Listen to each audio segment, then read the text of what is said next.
Hi guys, welcome back. I'm Stu, and today on this Rollercoaster Tycoon Classic video I'm going to be showing you a bug with the launched Freefall Towers.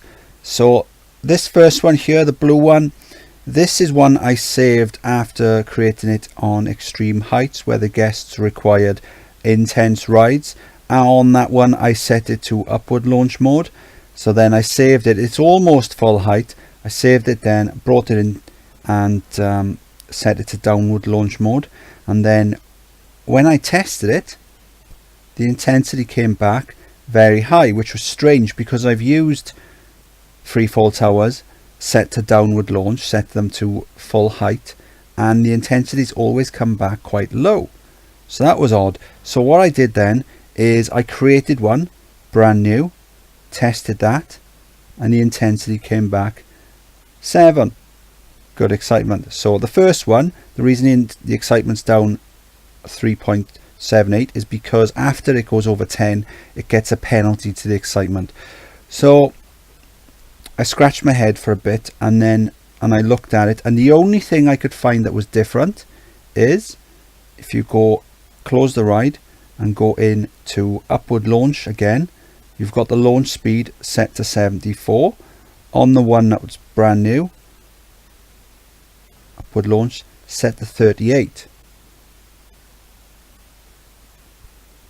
So I thought maybe that's why. Maybe it's the speed. The speed shouldn't alter anything because it's set to downward launch, not upward launch. So that speed shouldn't have anything to do with it. So what I did then is I created another one, and then I lowered the launch speed to 22, set it to test, and the excitement again came back 5.03. Just running on fast forward. I forgot to switch it back.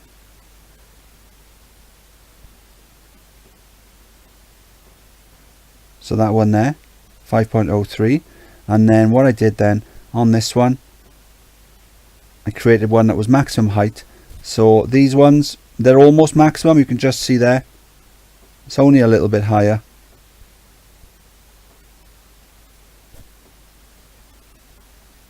So these ones are 570 feet, and this one here is 590 feet. 5.08. So it's only a little bit extra for the excitement, but the intensity is the same, 5.71. So what I thought then is we could try and find if there's a sweet spot like we did with the reverse freefall coasters. So what I did is I created these ones. So these ones here, the first ones, you can see the sort of the smoke coming off the top. Now the reason for that is because these are set too low. So if we set it to test, these are too short. What will happen is it'll go up, it'll drop, but then it'll shoot it back up, and that's when it crashes. So these ones here, they all do that, so they're all too short. So we've got 30 feet, 40, 50, and then this one 60. That's the first one where you can run it at that. So this is the lowest height you can run one of these towers set to downward launch. Excitement 3.57, intensity 5.71. so it's the same. So it doesn't matter what the height is, it's giving us the same intensity. This one here, 70 feet, 3.6. so the only thing that's changed, the excitement's gone up 0.03.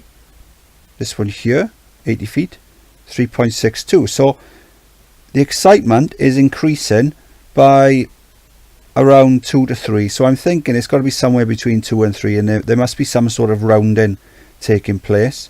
Again, it's gone up a little bit.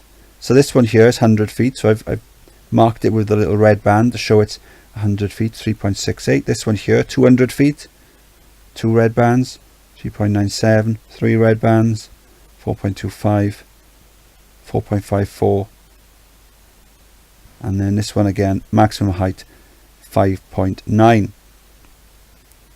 So for whatever reason, when you create one of these and set it to downward launch, make sure that you put it back in, put it in upward launch, change the speed down, and then put it to downward launch, because that seems to be a bug that affects the speed. So after that, what I thought I'd do is I built the same one again. This one's maximum height, and I thought, can we affect the excitement? So we know that paths can affect the excitement on roller coasters, but doesn't seem to have done anything on this one. In fact, it's actually lower. Starts off at 5.04. These ones here were all 5.08. This one here added some scenery, took it up to 5.99. So with this one, I put it back on the ground floor on the land, and it was 5.08. Added some scenery, managed to take it up to 6.21. Then what I did is I deleted some of the excess scenery until it maxed out at 6.21. So that's this one. So this one then, that's the maximum amount of scenery that boosts the excitement. And then what I did was I then changed it to upward launch, and then 74 miles per hour. That's the highest speed without the intensity going over 10 and the excitement then dropping. So what I did then is, because I'd set the 74, it doesn't need the full height, I dropped it right the way down, and then I thought I'd try it again then without the scenery. So this is the one set to upward launch with scenery, and this is the one without. So the scenery, that's giving it a boost of just over 1 whole point, which is pretty cool. And then what I thought I'd do then is I would run 2 of them set to the lowest setting. So remember we said the lowest setting you could do a downward launch is 60 feet. So that's this one here, and then this one then is 60 up, and that's set to 22, 3.24. With this one you can actually go up to 31 if we run on fast forward, and that's the highest speed you can set. If you go too high, it'll crash. So we'll put it back to 31, put it on test again, run it on fast forward. So the difference here is the ride time. The excitement's not a huge difference, but the ride time. So if you're building something to make a lot of profit early on, perhaps it would be better to switch it to upward launch, because you could probably charge the same sort of money with these, but you would get a lot quicker ride time. So for every 2 rides on this one, 15 seconds, 30 seconds ride total, you could fit over 3 rides in that one. I mean, you've got to factor in the loading time and unloading time as well. But yeah, so I'm beginning to rethink my strategy of setting them to downward launch, because the ride time is so much quicker. If we look back at this one here, I know it's only the one with scenery 4.85, and then the downward launch 6.24. So now it's not a huge difference in excitement when you think of how much you could charge for the ride. But now this one's only 11 seconds, but the downward launch is over a minute.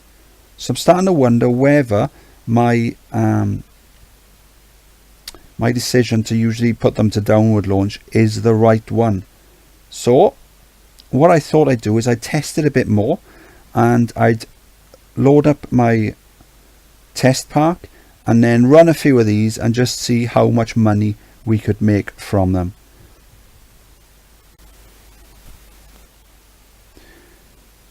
So here's my test park then. So I've loaded the 4 different ones here. So we've got the maximum height with the scenery, we've got the maximum speed we can have without it going over 10 intensity, and then we've got the minimum height downward launch, minimum height upward launch, and then minimum height downward launch. So what I've done is I loaded these up, I opened them up, and then I altered the prices until the guests refuse to pay them anymore. So these ones here, we've got them set to 11, that one's set to 12, these ones here 13 and 13. So what I thought I'd do is I'd run it on fast forward, and then we can have a look then. I'll open them up first of all, so the guests can all start going on the rides, and then we'd have a look to see how much profit we're making from them. But before, whilst that's running, and before we look at the results, we can have a look at the prices of the rides.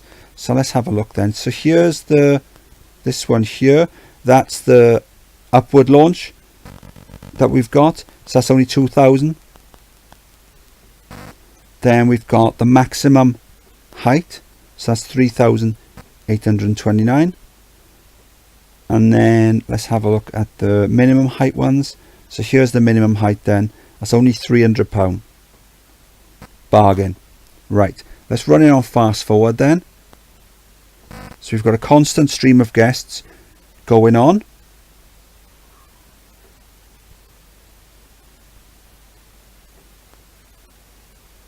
Already, the small one making 10,000 per hour. Let's sort them. So it's almost neck and neck between the upward launch, the small upward launch, and the larger upward launch. Downward launch, the small one is making a lot more profit than the large one. So that's I suppose when you think about it, it's probably not surprising. But now in the parks, I usually go for the maximum height on some of them, just because it's a more exciting ride.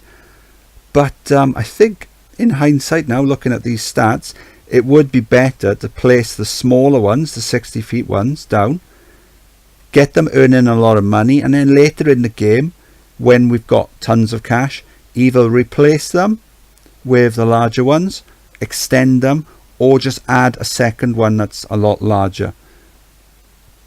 So there you go. We've got the small one is still making a bit more money. So what's that? Even though it's a little bit less, you're getting from the guests. It's a much quicker ride time. So you've got a 3-second quicker ride time, and also then you've got the loading and unloading.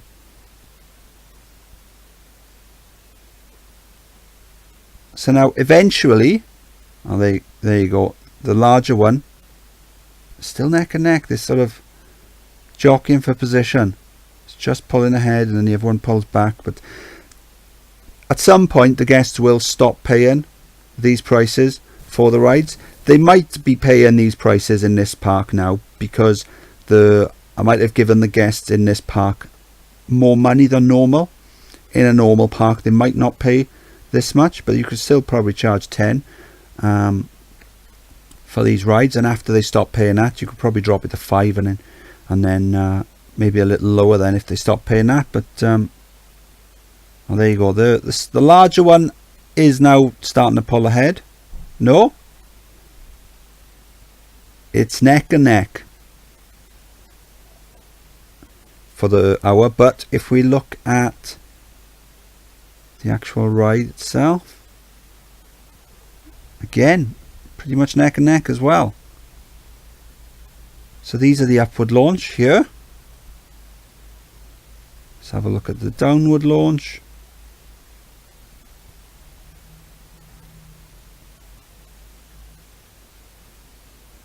There you go.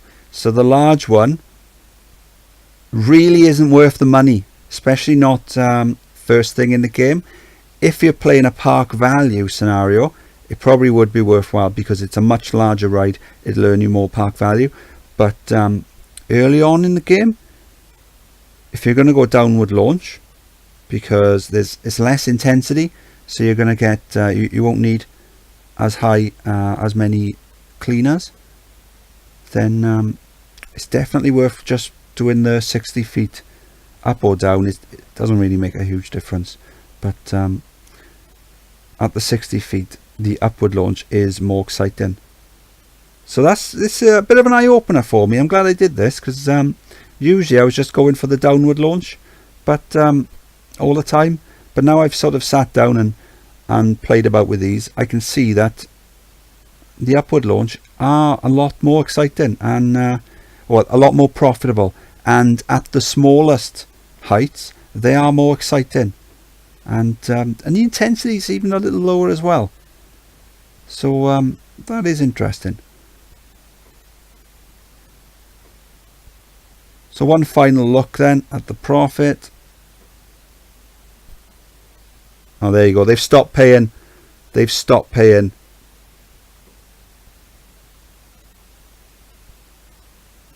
So that didn't take long. A few months. Oh, there you go. They'll still pay 8. This one, will they pay for this one?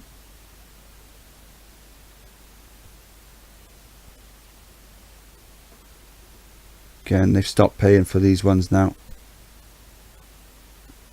Let's have a look. Oh, there you go. Looks like they'll pay 11. And they'll probably pay 11 for this one as well. Yeah, there you go. They've stopped paying 11 for this one. 10. A little bit more than 10 they'd pay, but I'll round it down just to make it easier, just to make it neater. So yeah, that was the Freefall Tower. It all started because I saw a glitch in the game, and then from there then we went on a bit of an exercise to see if we could find the sweet spot, and it's been a real eye-opener. The upward launches are definitely more profitable, and I think for the sake of maximum profit, these small ones are very good for early in the game. Perhaps I might do another video at a later date trying to find the maximum profit you can make, what the best height would be for the upward launch. But at the moment, I think this is a good start. So hope you enjoyed the video. If you did, please like and subscribe, and I'll see you next time. Bye.